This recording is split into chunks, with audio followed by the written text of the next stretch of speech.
Mga brother and sis, sa mga aming mga bisita ngayon sa banda,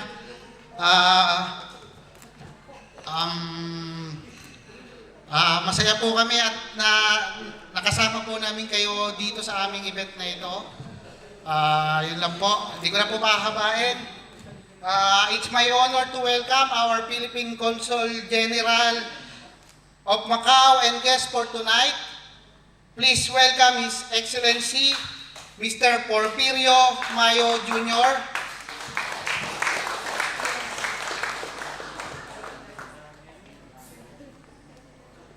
Magsiupo ho kayo.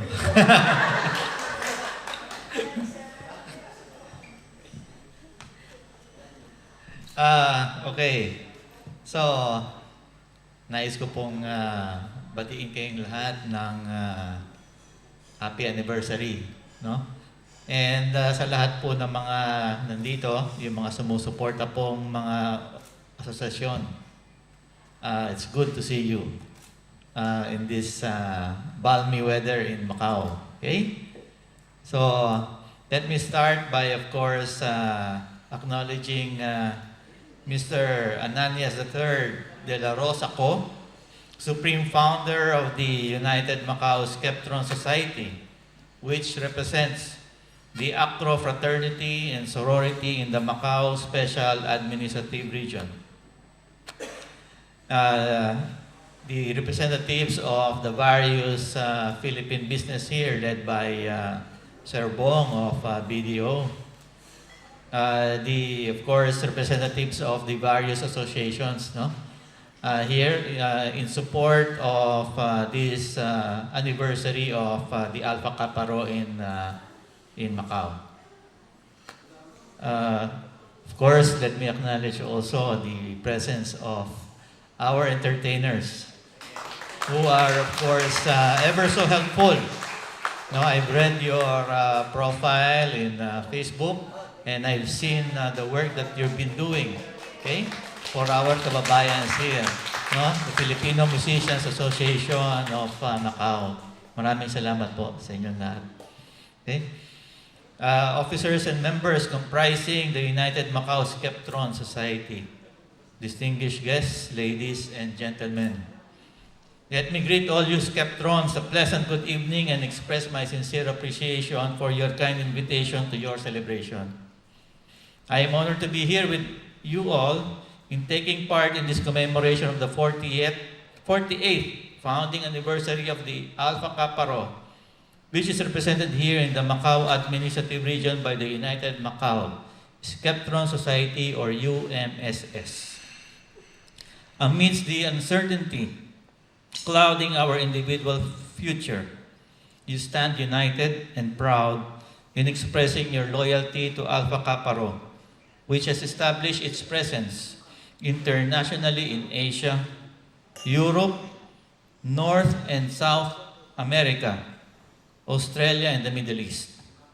From your three Greek letter existence that started in the corridors of the University of Santo Tomas, AKRHO has established itself as an international humanitarian service fraternity and sorority where members are encouraged to get involved in humanitarian projects in service to others. Bound by your motto, Vincit Omnia Veritas, or truth prevails. Nothing is further from the truth when I say that all of you have done well in upholding the principles you are sworn to live by: united, loyal, and proud. Indeed, the numerous civic-oriented projects that you have undertaken is solid proof that this organization lives by its code of dedicating its services to humanitarian cause. I am very happy to acknowledge these works that you have done last year: a cleanup drive, free eye consultation, and prescription glasses mission in Bula, Camarines Sur, a bloodletting project. As it continues, of course, as I heard your Supreme Founder mention that you'll be having another one in November. A feeding program in Lopez, Quezon. Kaya pala nandito yung mga taga Quezon. And malulusog kayo kasi may feeding program sa inyo. I think you should applaud yourselves. Palakpakan ninyo ang achievements ninyo. Friends, as we continue to traverse the dark path of this global pandemic, your united efforts offer a sliver of light and hope that these too shall pass. Our country and people continue to suffer the blows delivered by this COVID-19 virus. And it is through efforts of our diaspora that we share the message of hope to the needy in our country that help is on the way. Here in Macau, I know that almost all of you have gone through difficult times, and friends and family who have lost their jobs from economic uncertainty that prevails. As Macau continues to struggle in this economic recovery, so too are our own individual paths for those employed here. But how can we help? What can we do to help Macau SAR conquer this pandemic? We can start by simply by heeding the call of the host government to have ourselves vaccinated. Perhaps AKRHO would like to lead this campaign among our fellow Filipinos here in Macau as a measure of goodwill to the host government. Your consulate is doing its own part in helping alleviate the plight of your fellow Filipinos who have sadly lost their source of livelihood here.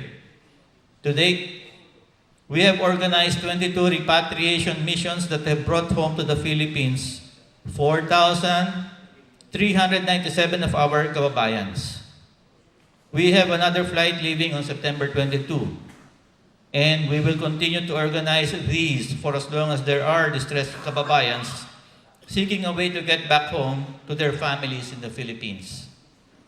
For us lucky enough to be here and still working, we can do our share by helping our families by sending our ayuda to ease the worries of our families back home.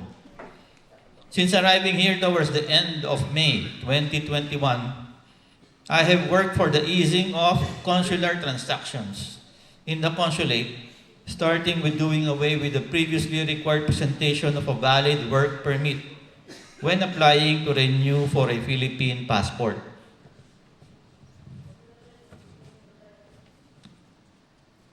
While your consulate is guided by Philippine government rules such as having an appointment system in place for passport renewal applications, we have doubled the daily quota for appointment slots, excluding those who are considered senior citizens, PWDs, pregnant applicants, and those with minor children who can all walk in without need for an appointment.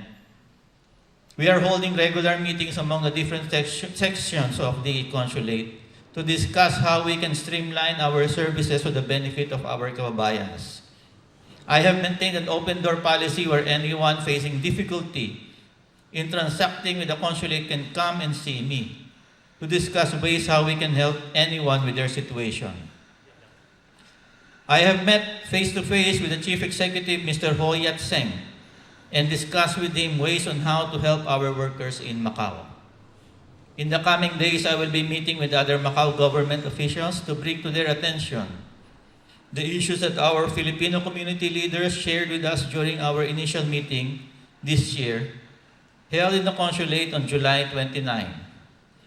Our next meeting with the Filipino community leaders will be in late October and every quarter thereafter. We continue to process applications to register as a voter in the coming 2022 national elections in the Philippines. For those who have not done so, you have until the end of this month to register. Wala na po extension yan.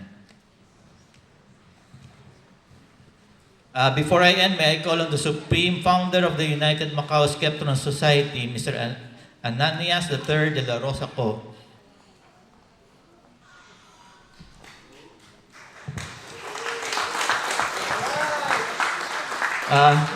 This is just to present, of course, and to pay tribute to the leadership of Mr. Ananias. Let me just read the certificate ng pagkilala. Sertipiko ng pagkilala ay malugod na iginagawad kay Ginoong Ananias III de la Rosa Co. Para sa kanyang pagpapamalas sa natatanging dedikasyon at kahusayan bilang pinunong mandilingkod ng United Macau Skeptron Society. Ipinagkaloob ngayong ika-19 ng Setyembre 2021, signed the Consul General.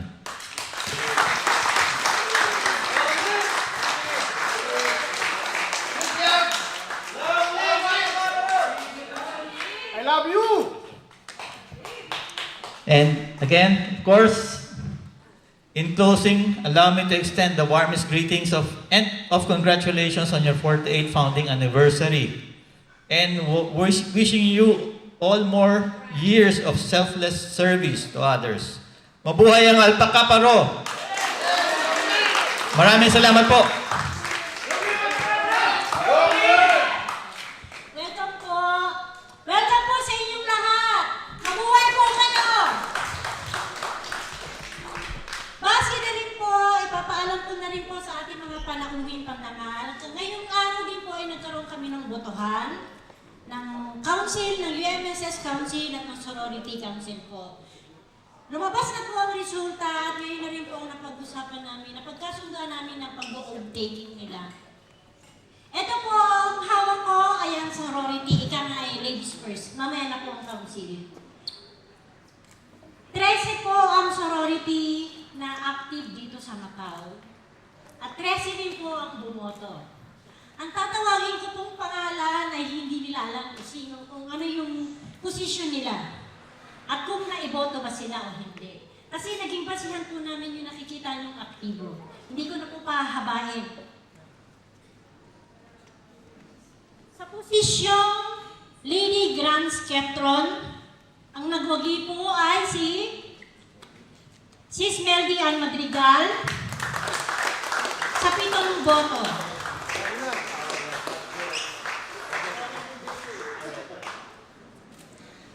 LBGS, posisyong Vice Lady Grand Skeptron, si Shirley Hernandez, na may 3 boto.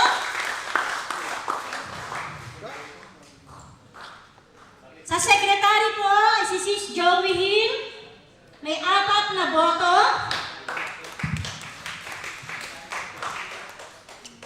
Treasurer ay si Sis Judith Sanchez, may 4 na boto. Come forward please. At ang MI po, si Sis Tony Nuarin, may 10 boto. Ang auditor, si Helen Sumalpong, may 2 boto. Ang PIO, si Sis Mary Rose, may 2 boto. Helen pala pangalan mo. Ang Sergeant at Arms po namin ay si Sis Reynada Daracanay na may 4 na boto.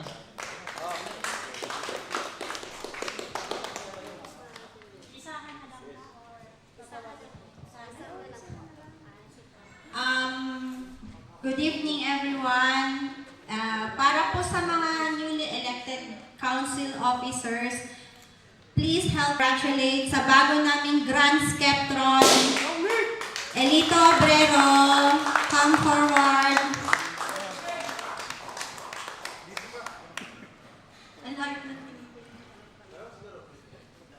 Para po sa aming Vice Grand Skeptron, Joel Rodrigo,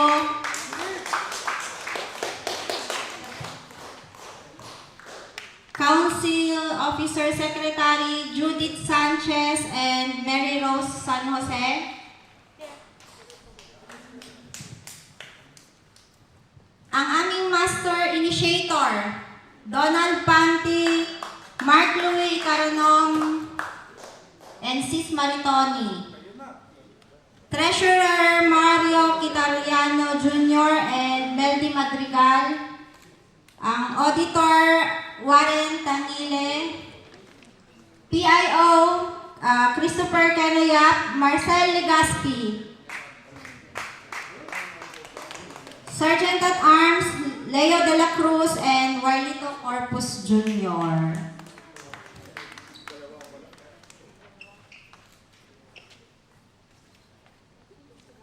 Repeat after me. the United Macau Skeptron Society oath of office. I state your name. Presently elected as, state your position. Do hereby solemnly swear to abide and uphold the Constitution and bylaws of United Macau Skeptron Society and Alpha AKRHO of this order. Faithfully perform my duties. That I will support the vision. Programs and projects. Of the United Macau Skeptron Society. And Alpha AKRHO. That I will bear true faith.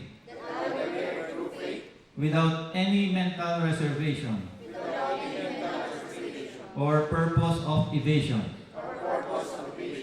And that I will faithfully discharge the duties of the office on which I am about to enter. So help me God. Mabuhay ho kayong lahat. And congratulations.